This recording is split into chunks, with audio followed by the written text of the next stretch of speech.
बनाई बैठने का चाहती हूँ। अगर कुछ गलत कह बैठूं तो माफ कर दीजिएगा। आओ झुककर करे सलाम उनको जिनके हिस्से में ये मुकाम आता है। खुश नसीब होते हैं वो लोग जिनका खून देश के काम आता है। बंधुओं, देश की रक्षा करते हुए जब एक बॉर्डर पर नौजवान जाता है तो आप देखिए केवल एक परिवार ही तैयार नहीं होता। अरे तैयार होते हैं माँ बाप के कई सपने, कई मंगलसूत्र, चूड़ी, कई हसरतें तैयार होती हैं।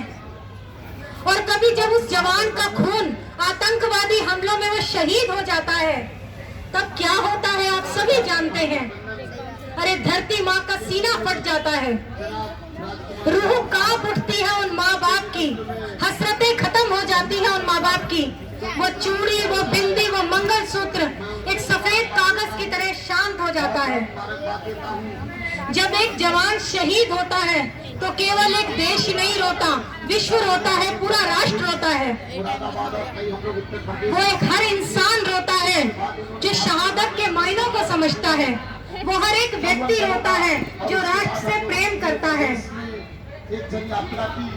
अपने देश की प्रेम की खातिर लिपटे जवान जब हम तिरंगे में देखते हैं तो तिरंगे में लिपटे जवान को देखकर माँ उसको सीने से लगा लेती है और करोड़ों लोगों की आंखों में आंसू आ जाते हैं। और करोड़ों लोग क्या कहते हैं मन ही मन में, मेरी ख्वाहिश है कि फिर से मैं फरिश्ता हो जाऊं, मैं इस कदर लिपटूं माँ कि मैं बच्चा हो जाऊं, कि मैं बच्चा हो जाऊं। बंधु, हमारे देश में कितने क्रांतिकारी लोग हुए, उसमें से एक शहीद भगत सिंह थे। उन्होंने जाने से पहले बोला कि माँ मैं जब चला जाऊंगा तुम रोना मत, नहीं तो देश के लोग कहेंगे कि शहीद भगत सिंह की माँ रो रही है। तुम अपनी आंखों में आंसू बिल्कुल मत लाना, बिल्कुल भी मत रोना। मुझे एक बात समझ नहीं आती कि लोगों के अंदर माता आ जाती है, बालाजी आ जाते हैं, भूत प्रेत आते हैं। मुझे समझ नहीं आती चंद्रशेखर आजाद क्यों नहीं आते, भगत सिंह क्यों नहीं आते, लक्ष्मीबाई क्यों नहीं आती। यकीन मानिए जिस दिन मेरे भारत के लोगों में अंग लग जाएंगे उस दिन हमारे देश के लोग अपने देश के लिए निछावर होना शुरू कर देंगे। और क्या कहा, मंजिल मिल ही जाती है भटकते तो सही, गुमराह तो वो है जो घर से निकले ही नहीं। एक बात मैं आप सभी को यहाँ कहना चाहती हूँ, जो आप सभी यहाँ बैठे हैं, यदि पीठ पीछे आपकी कोई बात होती है, यदि पीठ पीछे आपकी कोई बात होती है तो घबराइएगा मत, क्योंकि बात उन्हीं की होती है जिनमें कोई दम होता है। और धन्य है वो माता पिता जो ऐसे वीर सपूतों को उन्होंने जन्म दिया, जिन्होंने अपने युवावस्था में अपनी जवानी देश के नाम कर दी। कुछ पन्ने इतिहास के, कुछ पन्ने इतिहास के मेरे मुल्क के सीने में शमशीर हो गए। जो लड़े, जो मरे वो शहीद हो गए, जो डरे, जो झुके वो वजीर हो गए, वो वजीर हो गए। भगत सिंह, राजगुरु और सुखदेव ने हमारी मातृभूमि की एकता के लिए उस अपने प्राण न्यौछावर कर दिए। हमारी वैदिक विदुषी बैठी है या विमलेश दीदी, इन्होंने मुझे कहा कि स्वाध्याय करो बेटा, जितना हो सकता है स्वाध्याय करो। तो मैंने एक वेद मंत्र पढ़ा, ऋग्वेद का। उस ऋग्वेद में एक पंक्ति मैंने पढ़ी, उसमें लिखा था अस्मे वीरेषु विश्ववर्चानि महता श्रवोप आधातम, कि हे माता, हे राजजनों, आप अपने नवयुवकों का निर्माण इस प्रकार करो कि वो अपने सार्वजनिक कार्यों को पूर्ण निष्ठा से कर सके, रुचि पूर्वक कार्य कर सके। तो आप सभी जितने यहाँ युवा बैठे हैं, मैं आप सभी से प्रार्थना करती हूँ कि आप सभी को इन देशभक्तों के द्वारा किए गए कार्यों को आगे बढ़ाना है, तभी उनको सच्ची श्रद्धांजलि होगी। उन आदर्श भक्तों को अपनी ऊर्जा निर्माण में उनके द्वारा किए गए कार्यों को पूरा करना है, तभी सच्ची श्रद्धांजलि होगी। आप देखते हैं हर वर्ष शहीद भगत सिंह के गांव में लोग एकत्रित होकर बाइकों पर, साइकिलों पर उनके जैसा वेश धारण करके खूब दूर दूर तक रैलियां निकालते हैं। इससे पता चलता है कि हमारे देश में युवाओं में कितना प्रेम है उनके प्रति। सच्चे सबूत थे भारत माता के अपना सुख दुख सब भूल गए। भारत माँ की बेड़ी तोड़ने को हंसते फांसी पर झूल गए। वे बड़े अमर बलिदानी थे, फंदे को जिसने चूमा था। मेरा रंग थे बसंती चोला पर, मरते मरते भी चूमा था, मरते मरते भी चूमा था। आइए छोटा सा भजन आप सब मिलकर बोलेंगे, फिर मैं अपनी वाणी को विराम दूंगी।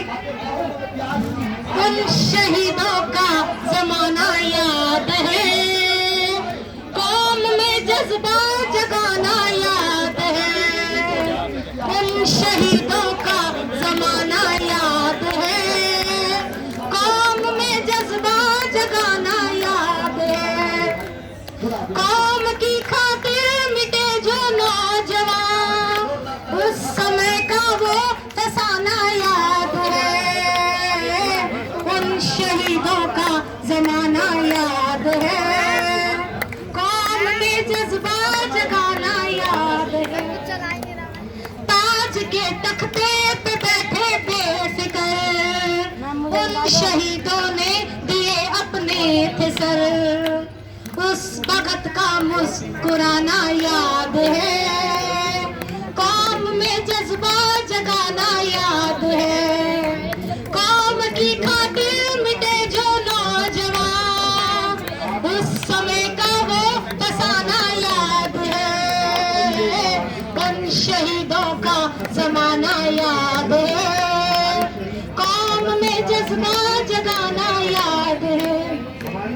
सरफरोशी की तमन्ना दिल में है, जोर कितना बाजुए कातिल में है। क्या वो बिस्मिल का तराना याद है, कौम में जज्बा जगाना याद है। कौम की खातिर मिटे जो नौजवान, उस समय का वो फसाना याद है। उन शहीदों का जमाना याद है, कौम में जज्बा जगाना याद है। भूले हकीकत की हकीकत को नहीं, धर्म के हित पर लुटाती थी जमीन। छोटी और जनेऊ बचाना याद है, कौम में जज्बा जगाना याद है। कौम की खातिर मिटे जो नौजवान, उस समय का वो फसाना याद है। उन शहीदों का जमाना याद है, कौम में जज्बा जगाना याद है। बंधुओं, अधिकार कोई देता नहीं, लिए जाते हैं। अधिकार कोई देता नहीं, लिए जाते हैं। माता की जय। वंदे मातरम। भारत पे यदि रहना होगा, वंदे मातरम कहना होगा। और जगत गुरु महर्षि विद्यार्थी की आर्य समाज अमर शहीद भगत सिंह राजगुरु सुखदेव, अमर शहीद राजगुरु सुखदेव भगत सिंह। भारत माता की जय। वंदे मातरम। देश के वीर सपूत, देश के अमर सपूत। वंदे मातरम। वंदे मातरम। भारत माता की जय। आर्य समाज, आर्य समाज। भारत माता की जय।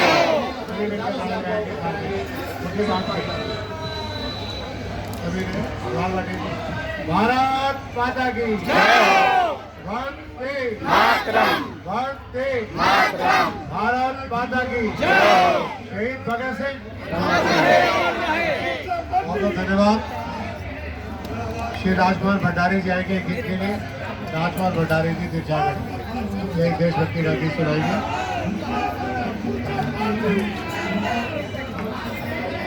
धन्यवाद के लिए मंच पर आसीन विद्वान एवं समाज सेवक महानुभावों और इस शहीद भगत सिंह जी के बलिदान दिवस में उपस्थित के लोग कुर्सी उठा रहे कपड़े कुर्सी पर जा रहे हैं। सुबह से भी आगे अभी भी उनका स्वागत है। बच्चे आ जाए। ये दान पत्र उठा के लेफ्ट में कर आरोग्य दान पत्र उठा के लेफ्ट कर दो, तो सुबह से बैठ जाएंगे। स्टूल भी हमारे मुंह उठाया तो भारत के नौजवानों ने मुंहतोड़ जवाब दिया, ईंट का जवाब पत्थर से दिया।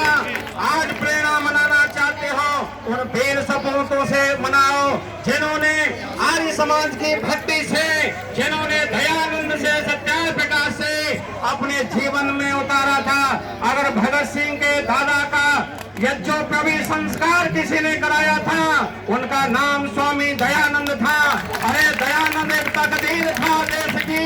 1857 की क्रांति का भूगोल बजाने वाला वो देश का मसीहा दयानंद था। भगत सिंह कहते हैं मैंने अगर प्रेरणा पाई है, लाहौर में भगत सिंह डीएवी स्कूल में पढ़ते हैं और वो कहते हैं डीएवी स्कूल मेरे परिवार के संस्कारों ने, आर्य समाज के संस्कारों ने मुझे देशभक्त बना दिया। अपने लिए जिए तो बहुत बड़ी बात नहीं, अपने समाज राष्ट्र के लिए जिए तो ये बहुत बड़ी बात है। कुछ लोगों के पास 100 वर्ष की जिंदगी भार हुआ करती है। अरे 23 वर्ष का नौजवान भगत सिंह देश की आजादी में जब कूदा, 23 वर्ष की अवस्था में उन्होंने अपनी कुर्बानी दी। कोई कुर्बानी ऐसे नहीं देता जिन्हें अपने देश से प्यार होता है, जिन्हें देश के प्रति जिनके जीवन में समर्पण होता है। देश के यज्ञ में अगर अपने प्राणों की आहुति देने वाले थे तो भगत सिंह राजगुरु सुखदेव थे। क्या जिन्होंने अपनी माँ की गोद को खाली कर दिया, जिन देवियों के मांग का सिंदूर बुझ गया और जिन बहनों की राखी इंतजार करती रही। अरे भगत सिंह राजगुरु सुखदेव असंख्य क्रांतिकारियों को हमने क्या दिया, उनको याद करके अपने लहू को हमने गर्म किया। वो भारत देश की तस्वीर थे, वो नौजवानों के मार्गदर्शक थे। लाहौर की जेल के अंदर जिस समय लाहौर की गलियों के अंदर भगत सिंह विदेशी कपड़ों की होली जलाते हैं, उन्होंने कहा विदेशी वस्त्र हमें, विदेशी सामान को प्रयोग नहीं करना। वो भगत सिंह जिस समय आजाद चंद्रशेखर आजाद से मिलते हैं और वो उस समय चंद्रशेखर उनकी परीक्षा लेते हैं और मोमबत्ती के सामने अपनी इन उंगलियों को जला देते हैं। कहते हैं भगत सिंह चंद्रशेखर मेरी परीक्षा ले लो, मैं डगमगाने वाला नहीं हूँ, मैंने प्रण किया है। अरे मैंने प्रण किया है तो मेरी परीक्षा लो।